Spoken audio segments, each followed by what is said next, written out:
Welcome into the 5-Star Sit-Down alongside Devin Henry. I'm Jordan Ham, and we are just a few days away from early signing day, for some D-Day, for some Christmas morning.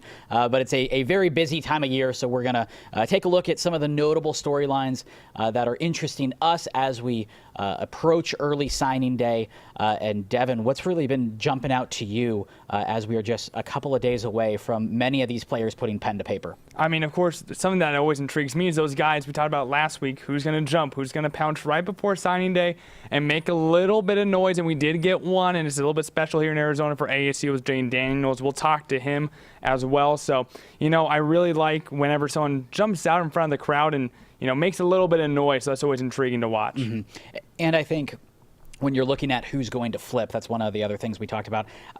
Brett Johnson was a target inside the state that a lot of people thought could flip. I'm starting to hear that that's not the case. I think he's probably going to stick with Cal. But yeah, plenty of big names still out there. And I think the two names to watch right now, I mentioned it last week, Ty Robinson, Noah Polegates. Ty's going to commit on signing day and make it apparent where he's going. Noah is going to sign, but he's not going to make it public for a little bit. He's going to make it public at the Polynesian Bowl. That's in January. But he is going to be an early signee as well. So those are the two, I feel like, biggest names. Obviously, when you're an All-American, you're kind of in a different echelon. But the two top guys uncommitted within the state. But just looking across the state, there's so many good quarterbacks that I think that we definitely need to take a look at some of these guys, give these guys some love before many of them put pen to paper, because as we talked last week, quarterback's a weird position. A lot of times each class is usually taking about one, maybe two if you're lucky. ASU looks like right now they might be taking three. We'll see if that works out on Wednesday.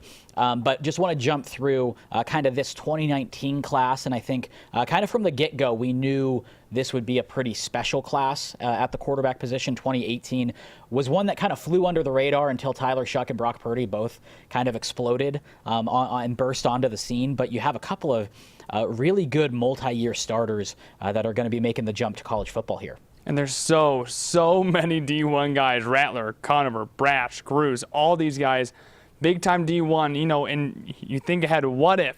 Just a couple of years down the road, with whether it be these Pac-12 teams or other teams in the next group of five. But, I mean, there's an opportunity where we have maybe 5 Arizona-born and raised quarterbacks at the Division I level in NCAA football. 3 years down the road, 6, 7 schools in Division I. That's huge. Yeah. That is insane, especially how we've talked about before. It kind of came out of the blue. Yeah, absolutely. And you look at Spencer Rattler and you look at what Oklahoma's been able to do. They've kind of planted themselves in the playoff year in and year out. Jacob Conover could be a really special target for BYU, getting to reunite with his favorite target, Gunnar Romney, from last year. And, when you look at those two guys specifically, Rattler a 4-year starter, Conover a 3-year starter. Conover, BYU is a group of 5, but still a very good football program. But he also had offers from just about everybody in the country, and it was really, what jumped out to him was the other things that came with BYU and his faith and everything like that. And then you just go down the list: Spencer Brash, Keaton Slovis, Gunnar Cruz, all going to Pac-12 schools. So it could be well represented, or week in, week out, ASU, U of A playing a guy that grew up right in their backyard, and some really different styles. You look at Spencer Brash, the dual threat guy, can do a little bit of everything. Keaton Slovis, a little bit more of a pocket guy, huge arm. And then Gunnar Cruz, I feel like, is kind of a mix between the two. He can certainly run, but can definitely stand in there. And you think of what Mike Leach can do with a passer like that, who doesn't make many mistakes. That's going to be really special. And then a West Side guy that I know you really like, Keegan Freed. Yes. You never knew Chase Cord was such a decorated quarterback for Sunrise Mountain. You didn't know who the next guy might be. Honestly, it was Keegan Freed was kind of a left-handed version of Chase Cord, where they just put up huge numbers in the air, on the ground. But he's going to Air Force, and I know that he's a guy that has really jumped out to you over the years. Absolutely, because I was talking to the head coach of the Mustangs, Steve Decker, a little bit earlier in the year, and I'm going, so I'm sitting down, I watch this Chase Cord kid. He literally hurdles over a 6-foot defender into the end zone. I'm going, this is amazing. Like you said, no one really knew who was going to follow up Chase Cord. No one was really sure. And so some people thought that Sunrise wouldn't be that much of a powerhouse. And then high 5A.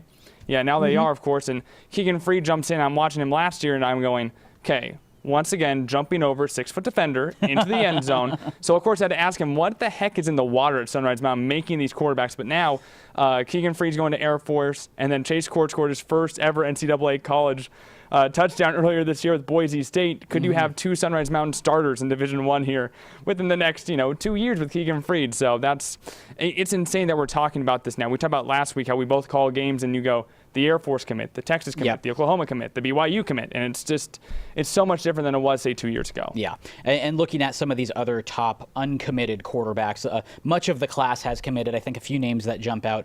Devin Larson over at Queen Creek, another multi-year starter. He's injured right now. Kind of his season got cut short, but he's a guy that I think could be an under-the-radar type prospect that some schools may be kicking themselves a little bit when they came through and took a look at him and maybe didn't offer him. I think that he has the right makeup, had the right coaching to really flourish in the college game. Jake Farrell, another guy over at Notre Dame Prep, really big arm. He was a one-year starter, so I think not a lot of people got to see a ton of varsity tape on him, but he helped lead Notre Dame back to the state championship game with a lot of turnover on that roster and was really under control for a lot of that season and didn't make many mistakes. Another guy that I think could definitely potentially make some noise in the college ranks. And then Zach Shepard, he's going to be going on a mission. Just got a preferred walk-on from ASU, but this is another guy in the Southeast Valley that is a multi-year starter, won a state championship as a sophomore, really was that heart and soul of the Williams Field offense. So those are just a couple of guys. And then also Trenton Borg over at Marana. Huge numbers from him throughout his college career and really had a record-setting pace for the Tigers as well. So very, very talent-rich at the quarterback position. And coming up next, we're going to actually be talking to a quarterback. Jaden Daniels, the latest ASU quarterback commit, will be joining the 5-star sit-down. That's coming up next.